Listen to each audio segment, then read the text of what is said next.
신앙사경의 넷째 날 강사를 소개하려고 합니다. 소개할 것도 없이 사실 저입니다. 많이 기대하셨죠? 현장에 사실 청년들이 강사분들 오실 때 왔어야 되는데 오늘 좀 더 많이 와준 것 같아요. 제가 너무 기죽지 말라고 더 열심히 하라라는 의미로 또 받아들이고 또 오늘 그동안 준비했던 하나님의 말씀을 또 귀하게 나누고자 합니다. 요즘 청년들을 제가 많이 만납니다. 가끔 대면을 하게 될 경우도 있고 줌을 통해서 굉장히 많은 만남을 갖고 있습니다. 네, 요즘 청년들을 만나게 되면 많이 하는 질문 중에 하나가 이것입니다. 목사님, 이 시대의 어두움 시대를 살아가고 있는 우리가 어떻게 해야 무엇을 하며 살아가야 할까요? 이 위기를 이겨내기 위해 내가 일상에서 할 수 있는 일은 무엇이 있을까요? 라는 질문을 생각보다 많이 합니다. 그러면 저는 이렇게 대답을 합니다. 기도를 많이 해라. 또 기도 모임에 참여해라. 말씀을 되새기자. 본질에 충실하자와 같은 말을 많이 합니다. 목사로서 당연히 그런 권면을 할 수 있고 그것이 정답이라고 생각을 합니다. 그러나 그 외의 것들도 또 많은 우리의 또 필요함이 있다고 생각을 하는데요. 제가 브런치라는 사이트를 종종 보는데 거기에 이러한 제목의 글귀가 있었던 것을 오늘 여러분들과 함께 나누며 말씀을 시작하고자 합니다. 거기에는 최고의 항우울제는 바로 자연과 운동이다라는 기록이 있었습니다. 항우울제는 이제 우울증을 갖고 있는 분들이 이제 복용하는 치료제이지 않습니까? 코로나가 장기화되면서 사람들이 집에 머무르는 시간들이 늘어남에 따라서 그러다 보니 사람을 대면하는 시간이 줄고 그들 가운데 불안과 그들 가운데 이렇게 우울감과 또 낙담함이 굉장히 커져감을 알 수 있었다라는 것입니다. 그래서 매일 보는 포털 사이트에서도 코로나에 대한 불안을 가증시켜요.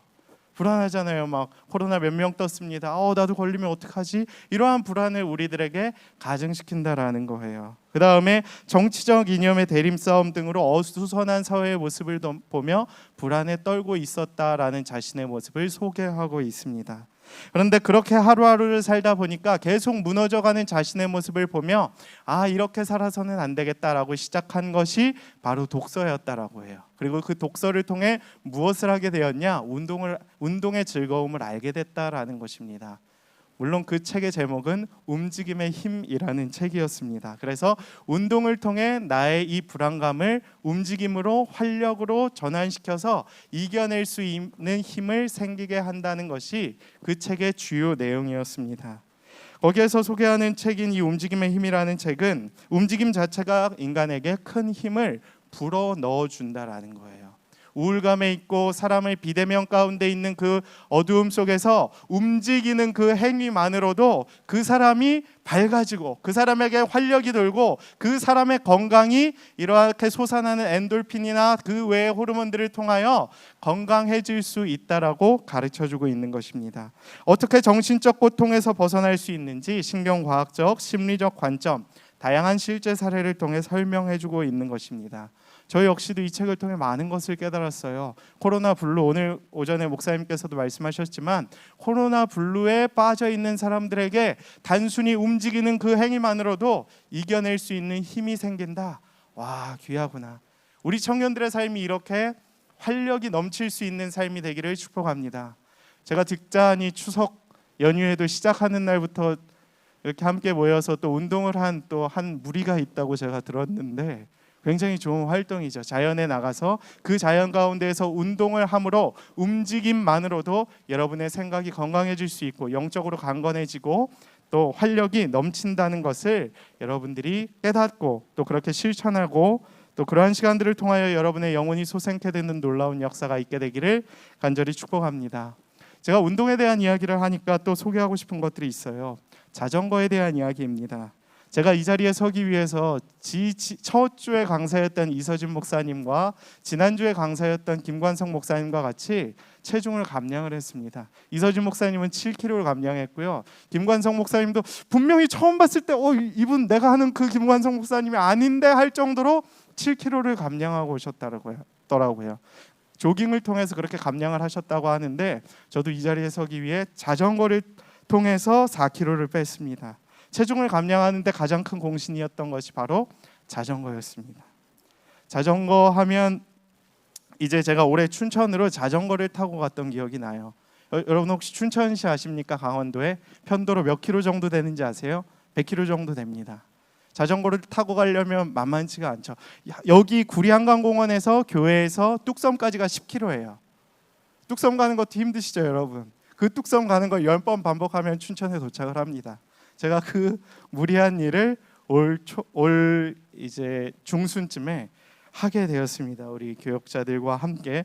그래서 저는 편도 100km 정도 되는 거리를 운전도 하고 이제 자전거도 타면서 춘천까지 달려가기 시작을 했어요. 너무 힘들었어요. 즐겁기도 하고 귀하기도 했지만 너무 힘들었어요. 그래서 이 즐겁게 타야 함에도 불구하고 제 머릿속에는 이 자전거를 즐기고 이 자전거를 타야 하는구나 이러한 생각보다 내가 언제까지 이걸 타야 하나, 이거 언제 도착하는 거야, 이러한 생각이 계속 들고 과연 끝까지 갈 수 있을까, 내 인성에 문제가 있는 건 아닌가, 내가 너무 이기적인 것은 아닌가, 이러한 생각이 계속 들면서 하나님께 도와달라고 외쳤죠. 하나님 도와주세요. 나 끝까지 갈 수가 없어요. 그만두면 안 될까요? 다시 구리 가고 싶어요. 막 이런 얘기들을 했죠. 그러던 중에 할 수 없어서 막 묵상을 하기 시작했어요. 그래도 이 자전거에 가는 길 가운데에 하나님께서 내게 가르쳐 주시는 것들이 있지 않을까, 아니면 설교 준비라도 해볼까, 이런 마음으로 묵상을 했습니다. 그러던 중에 하나님께서 제게 3가지 은혜를 주셔서 제가 그 가는 길 가운데 받았던 은혜를 좀 나누고자 하는데, 첫 번째는 무엇이냐 하면 그 자전거 길을 제가 운전을 하면서 가면서 모든 길에는 오르막길과 내리막길이 있다는 것을 깨닫게 되었어요. 여러분 혹시 춘천을 가보신 분들은 아세요? 가평쯤 도착하면 우리 이우석 전사님이 소개를 해주셨어요. 목사님, 가평쯤 가면 이렇게 완만한 이 경사길이 끝이 없이 펼쳐집니다. 그때 첫 고난이 등장을 할 겁니다. 좌절하지 마시고 달려가셔야 합니다라고 저를 격려해 줬어요. 근데 오르막이 있으면 내리막이 있다는 것을 제가 깨닫게 되었습니다. 여기에도 이제 깔딱고개라고 있잖아요. 그 가파른 그 경사길을 올라가면 내려갈 수 있는 내리막길도 가파르게 등장한다는 것을 깨닫게 되었습니다. 두 번째는 무엇이냐? 어떤 길을 갈 때, 어떤 라이딩을 할 때, 어떤 여행을 할 때 인생길 가운데에도 누구와 함께 가느냐가 정말 중요하구나라는 것을 깨닫게 되었어요. 저는 이제 동역자들과 함께 갔잖아요. 그 무리 중에는 이제 저를 응원해 주시는 분도 있고, 저를 그 가짜 사나이에서처럼 이근 대위처럼 저를 뒤에서 채찍질 하시는 분도 분명히 있었습니다. 근데 누구랑 가냐가 굉장히 중요하다는 것을 깨달았어요. 그분이 없었으면 제가 그 길을 걸어갈 수 없었기 때문입니다. 그것이 매우 큰 영향을 미치는구나. 세 번째는 이것이었습니다. 계속 걸어가다 보면은 모든 길에는 무엇이 있다? 끝이 있다는 사실을 깨달았어요. 100km라서 도저히 답이 안 나오는 그 길에 끝이 있다는 것을 제가 깨닫는 순간, 우리 인생길도 마찬가지가 될 수 있겠구나라는 것을 깨닫게 되었습니다. 우리 청년들이 살아가는 인생길이 이와 같다는 생각을 해보게 되었어요. 여러분, 오르막길이 나올 때 너무 힘들지 않으세요? 내 인생을 살아갈 때 20대 초반에는 대학 입시 합격했어. 좋은 대학 갔어. 이제 끝났어. 내 인생 평탄대로야. 이제 내리막길만 있어. 하나님께서 인도해 주시면 내 인생 이제 잘 나갈 거야. 근데 그렇지가 않아요. 여기 21살 청년들 몇 분 계시죠? 이미 인생 이룬 것 같고 잘 나갈 것 같고 평탄할 것 같죠? 어느 순간 오르막길이 등장을 합니다. 너무 힘들어요. 지금 그 오르막길만 10년 걷고 있는 30살 90, 91 또래들이 있을 수도 있어요. 그러나 여러분 낙심하지 마십시오. 제가 그렇게 경험했듯이 인생에는 내리막길도 분명히 있습니다. 믿으십시오. 그건 인생의 순환 논리와 같고 성경에서 가르쳐주고 있는 진리라는 것입니다. 두 번째는 무엇이냐? 혼자 갈 때는 매우 외롭고 공허하다는 거예요. 우리 청년들의 인생길 동일하지 않습니까? 혼자 무엇인가를 할 때가 제일 어려워요. 시험 준비 어렵죠. 왜 어렵냐? 외로워서 어려운 거예요. 외로워서. 같이 공부할 수 있는, 그 스터디할 수 있는 사람만이라도, 한 명이라도 나의 마음을 이해해 줄 수 있는 사람이 있다면 내가 이렇게 외롭고 힘들지 않을 텐데, 그 한 명이 없어서 늘 힘들고 외롭다고 공허하다고 외치는 것입니다. 그러나 낙심하지 마십시오. 하나님이 여러분과 함께 하십니다. 믿으십니까? 그리고 우리 공동체가 여러분을 위하여 기도합니다. 어제도 기도했어요.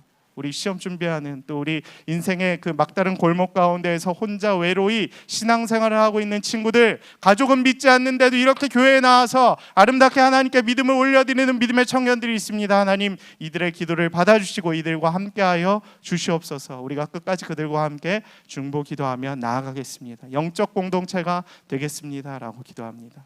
낙심하지 마시고 주님께서 가르쳐 주신 그 길을 혼자 가는 것이 아니라 함께 간다라는 믿음을 가지고 달려나갈 수 있는 믿음의 청년들이 되기를 원합니다. 세 번째는 무엇이냐? 끝이 보이지 않는 거예요. 나의 노력의 열매가 보이지 않는 거예요. 언제 끝이 올지, 언제 열매가 맺힐지, 언제 이러한 결과가 드러날지 알 수가 없다라는 거예요. 그게 힘든 거예요. 믿음의 여정이 왜 힘드냐? 언제 끝날지 이것을 알 수가 없기 때문에 하나님을 믿는 믿음이 흔들리고 나의 신앙이 흔들리고 이것을 포기하고 싶은 순간들이 우리에게 자주 찾아오는 것입니다. 그러나 여러분, 흔들리지 마십시오. 그렇지가 않습니다. 반드시 끝이 있습니다. 하나님께서 여러분의 그 인생길 가운데 반드시 끝을 보장해 주시고 가장 귀한 길로 인도해 주시며, 오르막길이 나올 때에는 여러분을 이끌어 주시고 내리막길이 나올 때에는 늘 함께 하시며, 그 혼자 하는 그 인생길, 혼자 외롭게 견디고 있는 그러한 그 시험의 순간에도 여러분들과 함께 하시며 또 우리 공동체를 믿음으로 이끌어 가실 줄 믿습니다. 오늘 성경 말씀 가운데에서도 이 어두운 시대를 살아가고 있는 우리를 향하여 길을 만들어 주시는 하나님의 모습이 등장을 하고 있습니다.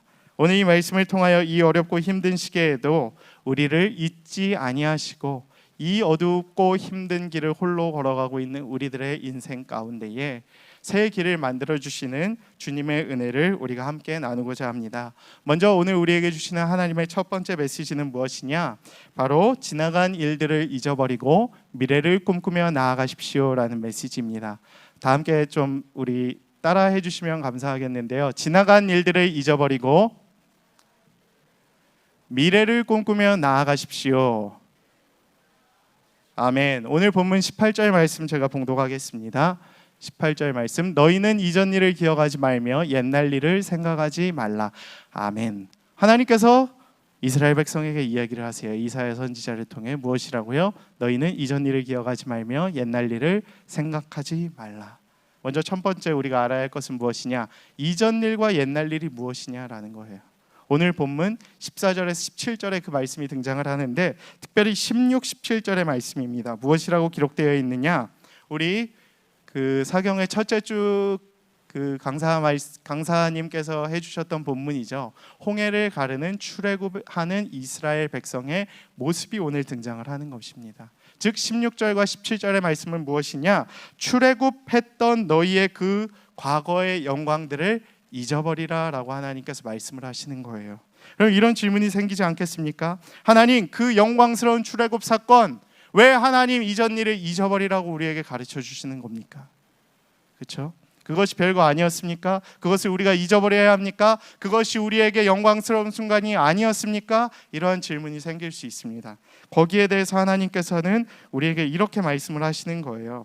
그 귀한 구원의 역사였던 출애굽 사건 왜 잊어버리고 이제 새로운 미래를 향하여 나아가라라고 말씀을 하시냐? 첫 번째는 이렇게 해석을 할 수 있습니다. 출애굽 당시 행하셨던 구원의 사건과 전혀 다른 방법으로 우리 이스라엘 백성을 이끌어 가시겠다라고 말씀을 하시는 거예요. 14절과 15절에는 이렇게 기록이 되어 있어요. 바벨론 포로 생활을 하던 이스라엘 백성을 내가 건져줄 것이다. 회복시킬 것이다. 즉 회복이라는 주제는 동일한데 어떠한 방법으로 하느냐의 차이가 있었다라는 거예요. 우리는 늘 생각을 합니다. 우리의 인생이 이전의 과거의 성공과 이전의 과거의 어려움에서 나를 구원하셨던 하나님의 방법 그 하나만을 가지고 새로운 하나님의 역사를 기대하지 않아요. 이전에 나를 행하셨던 그 방법대로 하나님께서 나를 이끌어내실 거다라는 기다림을 생각하고 있는 자들이 굉장히 많다라는 거예요. 이스라엘 백성이 그러지 않았습니까? 출애굽 사건에서 홍해바다를 가르셨던 하나님의 역사가 오늘 동일한 방법으로 이루실 것을 기대하며 살아갔기 때문에 하나님께서 이렇게 말씀하시는 거예요. 이전 일을 기억하지 말며 과거를 꿈꾸지 말고 이제 새로운 방법으로 너를 이끌어갈 하나님의 역사를 바라보는 주님의 자녀가 되라라고 우리에게 권면해주고 계신 겁니다. 이 위기의 시대를 살아가고 있는 믿음의 청년들에게 동일한 말씀으로 말씀하시는 거예요. 여러분에게 임하셨던 하나님의 은혜 기억 있을 겁니다. 흔적들이 있을 거예요. 그러나 하나님께서는 오늘 우리에게 동일하게 말씀하십니다. 이전 것은 잊어버리고 이전과는 같은 방법으로 행하는 것이 아니라 보라, 이제 내가 새로운 방법으로 너를 통해 새로운 일을 행할 것이다. 막혀있는 너희의 길 가운데에 새로운 길을 낼 것이다 라고 말씀을 하고 계신 것입니다.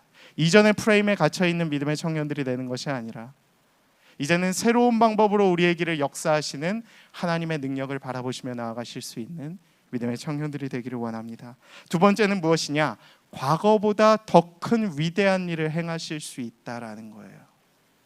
물론 이건 해석의 여지가 있어요. 왜냐하면 출애굽 사건이 이미 너무 컸던 역사예요. 너무 컸던 이스라엘의 가장 귀했던 일이에요. 여러분, 출애굽 사건보다 더 큰 성경의 사건이 있었을까요? 별로 없어요, 사실. 구원의 놀라운 역사, 그 애굽으로부터 그들을 건져냈다. 이거보다 더 큰 일은 사실 별로 없을 거예요. 그러나 하나님께서 우리에게 가르쳐주고 계십니다. 과거에 가장 영광스러웠던 그 구속의 순간보다, 구원의 역사보다, 홍해 바다를 갈랐던 나의 그 은혜보다 더 크고 위대한 하나님의 능력을 내가 오늘 너희들에게 보여주겠다라고 가르쳐주고 계신 거예요. 그 기적을 능가하는 기적 위에 기적이지 않습니까? 얼마나 놀라운 기적이겠어요. 출애굽보다 더 큰 기적이다. 사실 그런 게 있을까 싶을 정도로 우리에게 굉장한 기적을 보여주시겠다라고 가르쳐주고 계시는 것이에요. 여러분이 오늘 바라봐야 할 것은 바로 그러한 기적입니다. 이스라엘에게 임하셨던 출애굽의 역사보다 더 크고 놀라운 일을 주님께서 행하실 것이다. 그러기 위해 우리의 과거를 잊어버리라고 하는 것이죠. 세 번째는 이렇게 해석할 수 있습니다. 제가 가장 또 이렇게 믿고 있는 해석 방법이기도 한데요. 과거의 성공에 얽매이지 말라라는 주님의 음성으로 우린 바라볼 수도 있습니다. 여러분, 새로운 일을 행할 때 여러분의 발목을 잡는 것들이 굉장히 많이 있어요. 방해물이 있을 수도 있고, 방해 세력이 있을 수도 있고, 내 안에 있는 자존감의 부족, 내 안에 있는 마음의 상처들이 나를 발목 잡아서 내가 한 걸음 더 나아가고 주님께로 나아가고 믿음이 성장하는 데 있어서 우리를 방해할 때가 굉장히 많습니다. 그러나 여러분, 이것을 또 기억하셨으면 좋겠습니다. 과거의 실패보다 은근히 많은 청년들이 과거의 성공에 얽매여서 한 걸음 나아가지 못하는 경우가 굉장히 많다라는 사실이에요. 놀라우시죠? 실패가 여러분을 발목 잡는 경우보다 때로는 성공이 우리를 발목 잡는 경우들이 더욱 많다는 것을 깨닫는 경우가 많다라는 거예요. 사울왕도 그러지 않았습니까? 작은 성공을 이루었을 때에는 굉장히 좋았어요.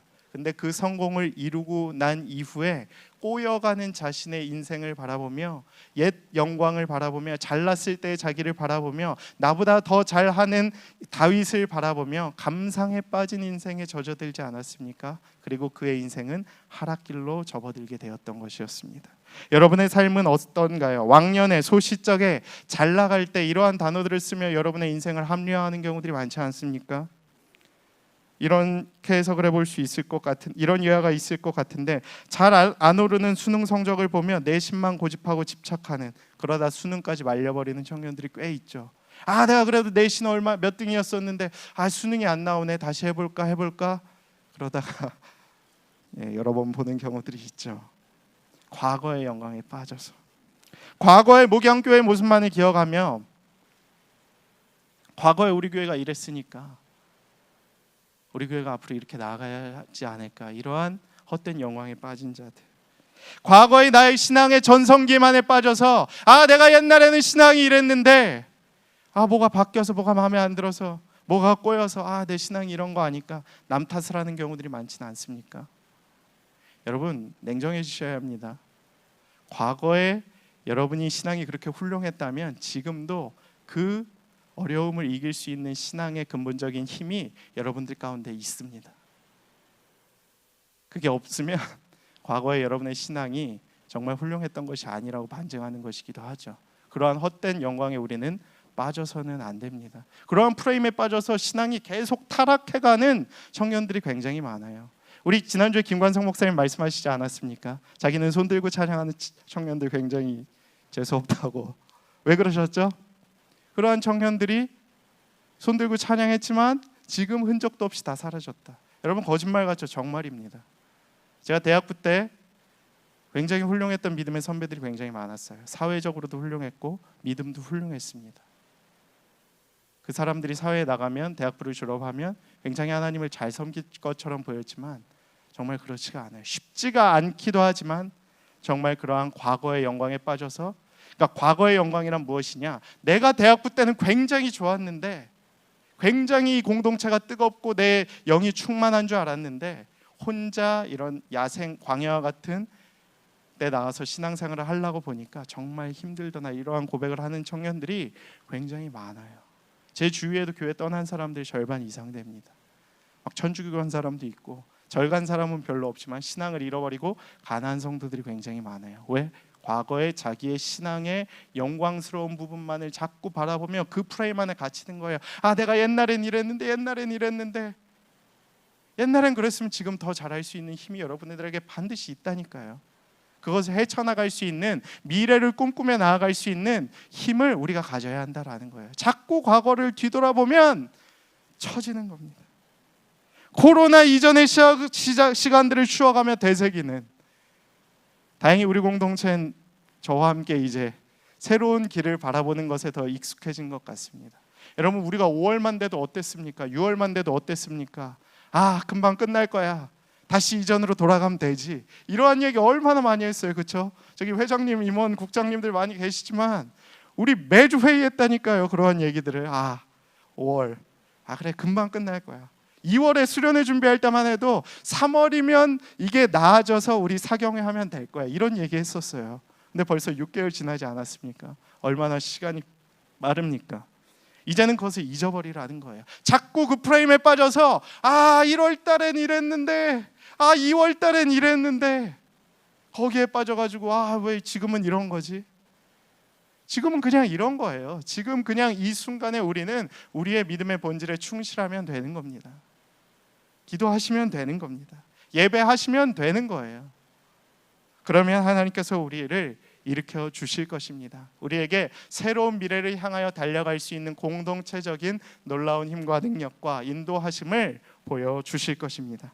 과거에 너무 직접 집착하지 마시고, 과거의 성공들이 성공되어졌던 것처럼 보였던 일들이 나의 미래를 보장함을 이렇게 기억하지 마시고, 오히려 이제 우리의 삶에 하나님의 빅피처 속에서 진행되고 있음을 기억하시며, 이 고난의 순간에도 우리가 과거에 집착하는 것이 아니라 우리의 인생길 가운데 이전 일을 잊어버리고 새로운 일을 이루어 가실 하나님의 능력을 믿고 바라보며 나아가실 수 있는 주님의 자녀들이 되기를 간절히 축복합니다.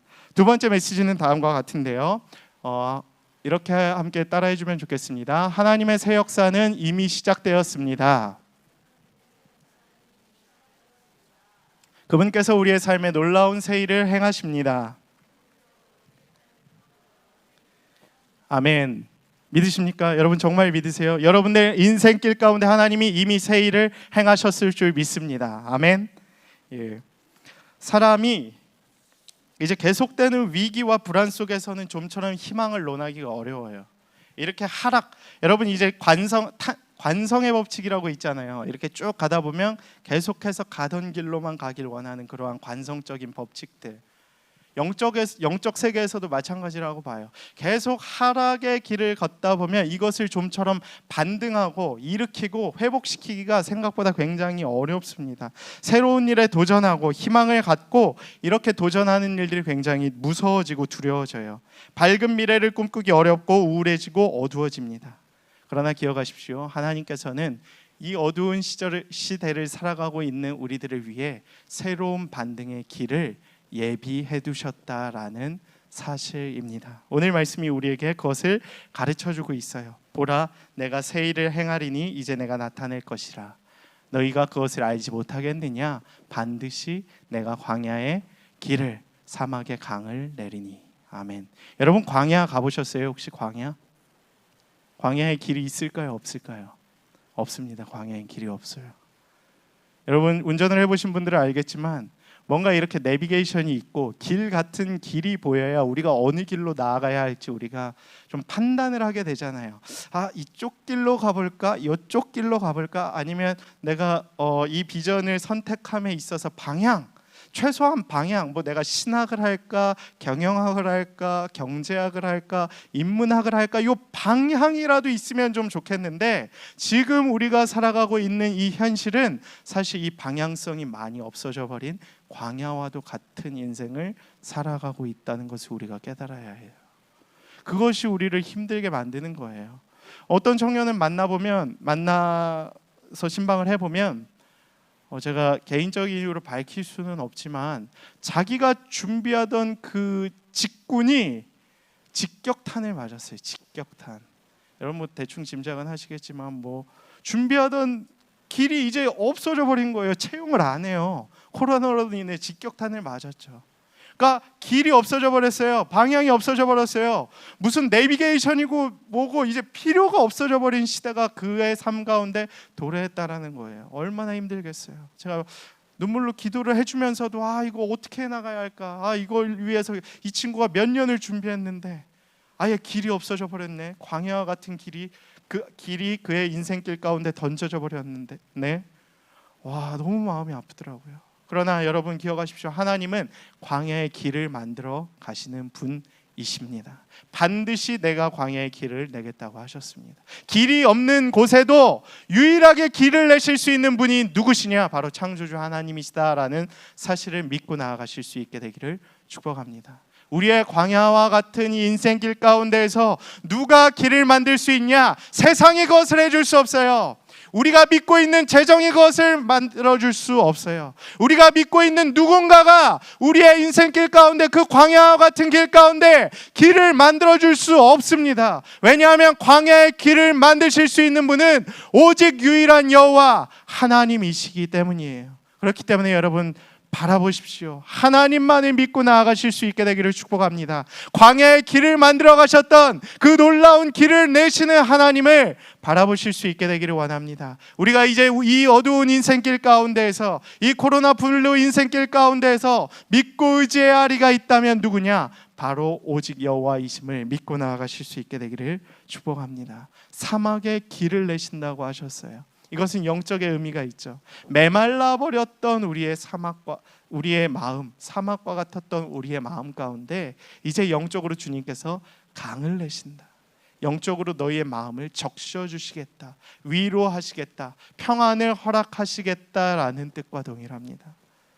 즉 마른 뼈와 같았던 우리의 인생이 생기가 사방에서 들어와 살아났던 것처럼 아무것도 아니었던 우리의 인생에 복음이 들어와서 예수 그리스도의 능력으로 살아났던 것처럼 흙이었던 우리 가운데 성령의 생기가 들어와서 우리가 살아났던 것처럼 사막길 가운데 놓여져 있는 우리들에게 하나님의 영이 임할 때에, 하나님의 말씀이 임할 때에, 그것이 우리의 믿음이 되고 우리의 힘이 될 때에 하나님께서 우리의 인생을 책임져 주시리라 믿습니다. 사막과 같이 메말랐던 우리의 영 가운데 하나님께서 부어주시는 희망과 평안의 은혜를 여러분들에게 부어주시리라 믿습니다. 여러분 오늘 오전에 목사님도 말씀하셨다시피 새로운 길은 무엇이냐? 그럼 보라 내가 새 일을 행하리니 그 새 일이 무엇이냐라는 거예요. 여러분 우리의 생각을 뛰어넘는 하나님의 길이 있다는 것을 믿으십니까? 여러분 피조물의 한계를 인정해야 돼요. 그렇죠? 하나님이 이루어 가실 것을 믿는 믿음이 있어야 돼요. 여러분은 한계가 있는 피조물이고 하나님의 창조주이심을 믿고 나아갈 때에 우리의 믿음이 시작이 되는 겁니다. 저는 이것을 이렇게 좀 비유를 해봤으면 좋겠어요. 여러분 지금 2020년이잖아요. 제가 이제 시험을 여러 번 치다가 09학번들하고 같이 학교를 다녔어요. 여기 공부학번들이 있으시죠? 예, 죄송합니다. 저기 한 명 있을 것 같은데 제가 09학번들하고 학교를 다녔는데 그 당시만 해도 무엇이 없었느냐? 카카오톡이 없었습니다. 불과 10년 전인데 카카오톡이 없었어요.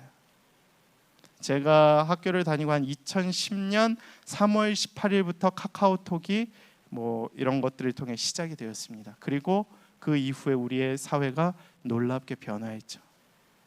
여러분, 시대가 변하는 것은 이렇게 변화하는 거예요. 저 어렸을 때만 20년 전이죠. 워크맨이 굉장히 대세였어요. 소니 아이와 파나소닉. 지금 다 사라져버렸죠. 삼성과 애플에 빌려서. 여기 무슨 얘기하는 거지? 이런 표정을 짓고 있는 분들이 있는데, 예, 맞습니다. 시대가 그렇게 빠르게 변화하는 거예요.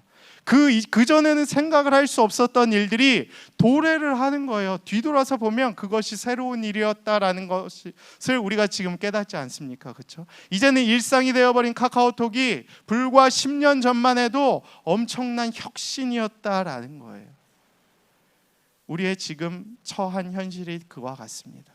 하나님께서 새 일을 행하신다. 굉장히 막막하죠. 무엇인지 모르고 굉장히 혁신적인 일이 일어날 것 같죠. 그러한 것과 동일하다라는 것이에요.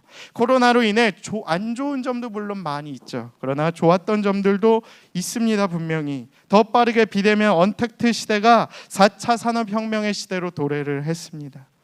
적어도 정보화 시대가 10년 정도는 우리가 앞당겨졌어요. 그리고 빠르고 신속하게 전환이 되어가고 있습니다. 코로나 사건 자체만 놓고 보면 굉장히 위험하고 징글징글하고 이것을 정치적으로 이용해 먹는 사람들이 너무나도 많지만 저는 믿고 있습니다. 하나님께서 이 코로나 사건을 통해서도 인류를 멸하시려는 것이 아니라 우리들 가운데에 새로운 길을 만들어 가실 것을 믿습니다. 여러분, 그러한 믿음이 이 시대에 필요한 거예요. 어두움 속에서, 위기 속에서 전화위복이라는 말이 있잖아요. 새로운 시대를 만들어가고 혁신의 길을 만들어가고 새로운 길을 따라가는 사람들의 특징이 있습니다. 과거에 얽매이지 않고 새로운 길을 만들어가시는 그 시대적 흐름에 따라가는 사람들이 새로운 길을 걸어갈 수 있게 되는 것입니다. 저는 영적으로도 여러분들이 그러한 새로운 길을 만들어가시는 주님의 길을 따라갈 수 있는 청년들이 되기를 원해요. 아무도 가보지 못한, 누구도 발견하지 못한 새 영역과 질서와 세계를 펼쳐나가시는 하나님의 새로운 길을 걸어가실 수 있는 우리 공동체가 되기를 축복합니다. 하나님께서는 새로운 것을 주실 것입니다. 우리 가운데 소망을 허락하실 거예요. 이 어두운 시대라고 해서 우리에게 절망만을 주시는 것이 아니라 이미 새로운 길을 만들어 가시는 하나님의 은혜를 바라보시도록 우리를 이끌어 가실 줄 믿습니다. 여러분들 가운데 새 일을 행하시고 새 길을 여시는 더 좋은 것을 주시는 주님을 바라보실 수 있게 되기를 축복합니다. 새 시대가 도래했으니까 우리 공동체도 새롭게 변화될 것입니다. 주님께서 이렇게 말씀하시죠. 보라, 내가 새 일을 행하리라. 여러분, 이것이 미래지향적인 단어일까요? 미래진행형 단어라고 생각을 하십니까? 이 단어의 시제를 제가 좀 찾아봤어요.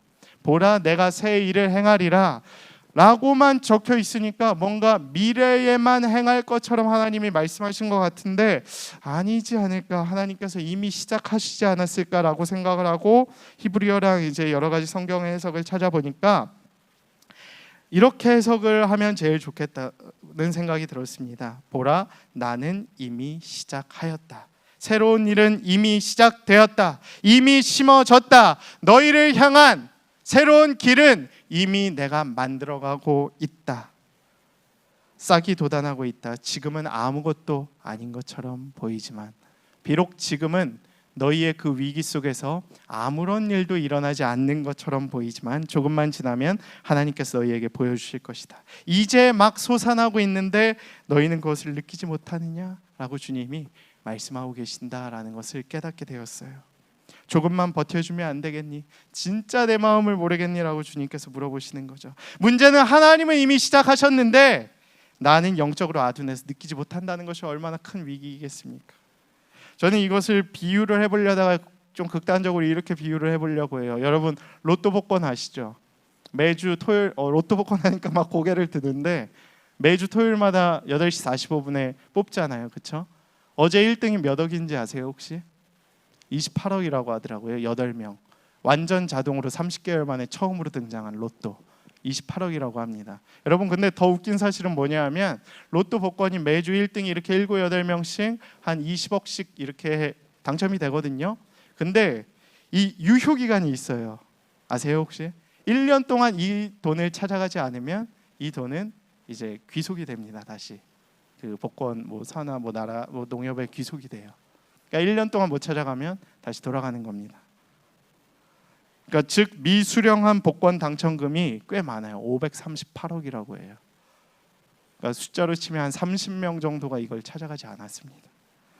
여러분의 인생이 그와 같지 않을까요? 새 길을 행하고 계시는 하나님의 뜻을 분별하지 못하는 것들이 우리 가운데 있지 않은가?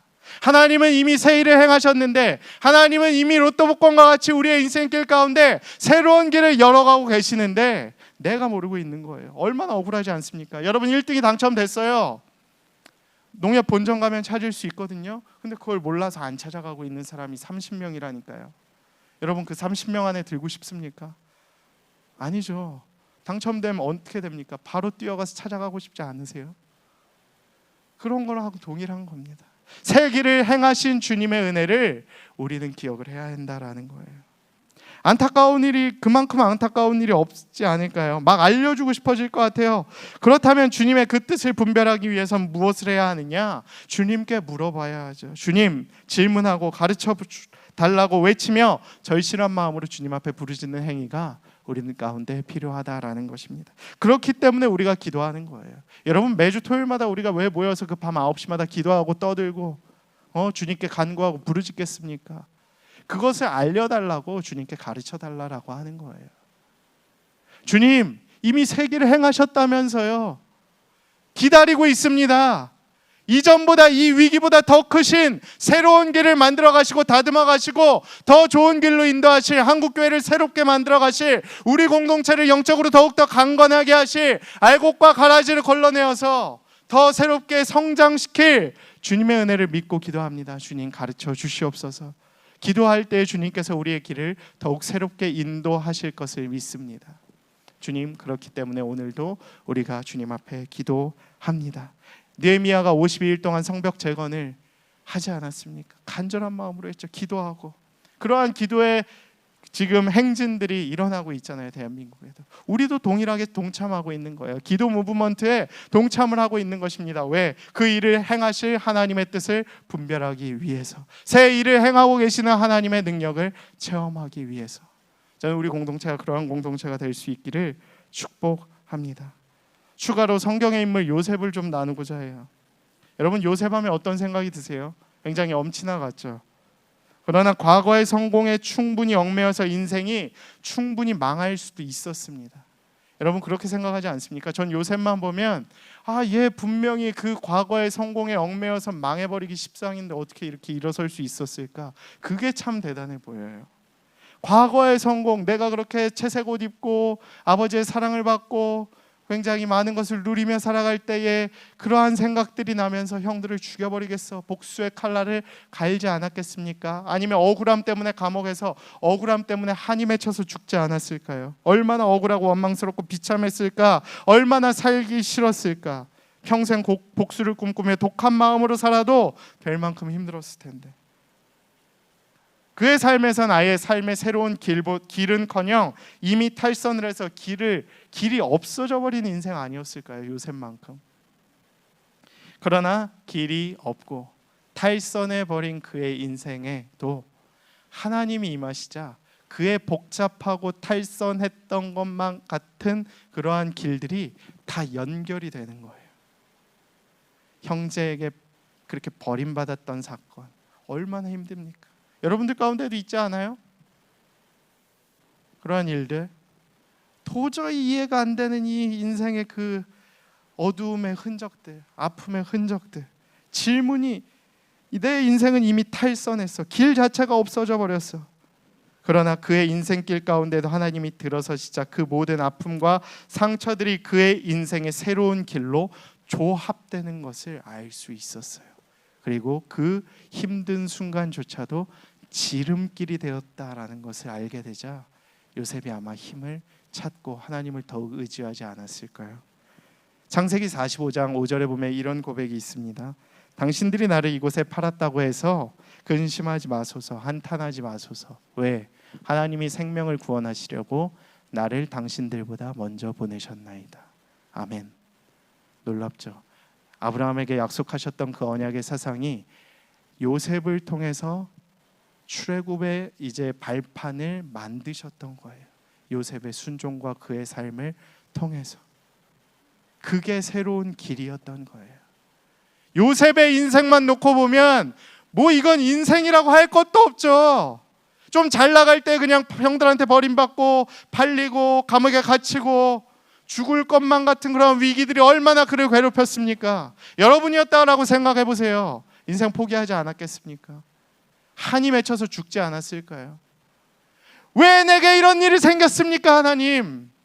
질문하지 않았을까요? 질문하다 못해서 억울해서 죽었을 것 같아요. 그러나 그의 인생길 가운데에서도 탈선한 듯해 보였던 그의 인생에 하나님이 들어가자마자 그의 복잡했던 인생이 하나로 뭉치게 되면서 이해할 수 없었던 길들이 연결이 되면서 하나님의 새로운 역사를 이끌어가는 지름길이 되었다라는 것입니다. 만약 요셉을 이때 보내지 않았어 봐요. 어떤 일이 생겼을까요?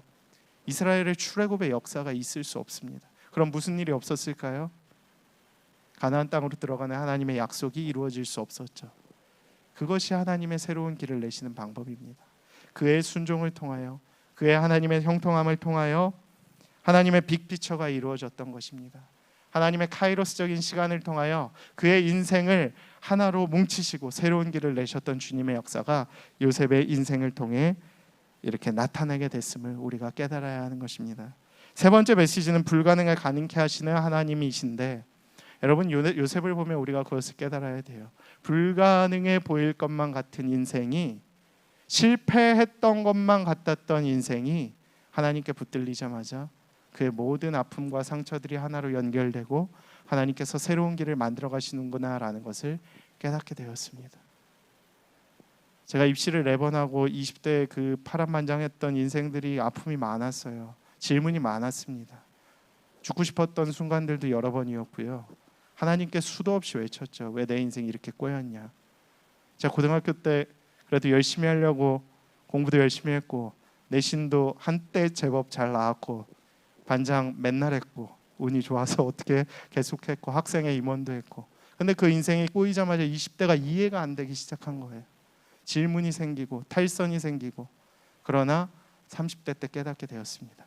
하나님께서 그 아픔조차도 들어 쓰시기 위해서 요셉과 같이 이렇게 고백을 하기 위해서 예비해 두신 길이었구나. 새로운 길이 나기 위해서는 그 탈선의 길이 반드시 필요함을 제가 깨닫게 되었습니다.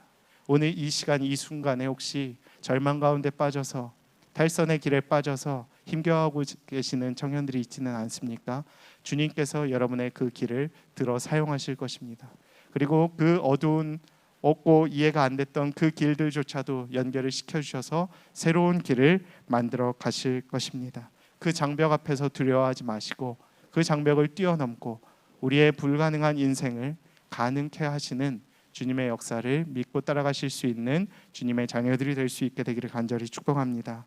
때로는 지금 내가 가고 있는 이 길만이 정답이 아닐 수 있죠. 새 길과 기적을 이루어 가실 주님의 은혜를 바라보십시오. 새 길을 내시는 주님을 바라보십시오. 막막했던 내 삶이 새로워질 것입니다. 우울했던 내 삶의 기쁨이 생길 것입니다. 힘들었던 내 삶이 살고 싶어지는 인생으로 변하게 될 줄로 믿습니다. 우리의 인생길 가운데 새 길을 내시는 그러한 주님을 의지하며 우리 함께 이 시간 찬양하며 나아가도록 하겠습니다.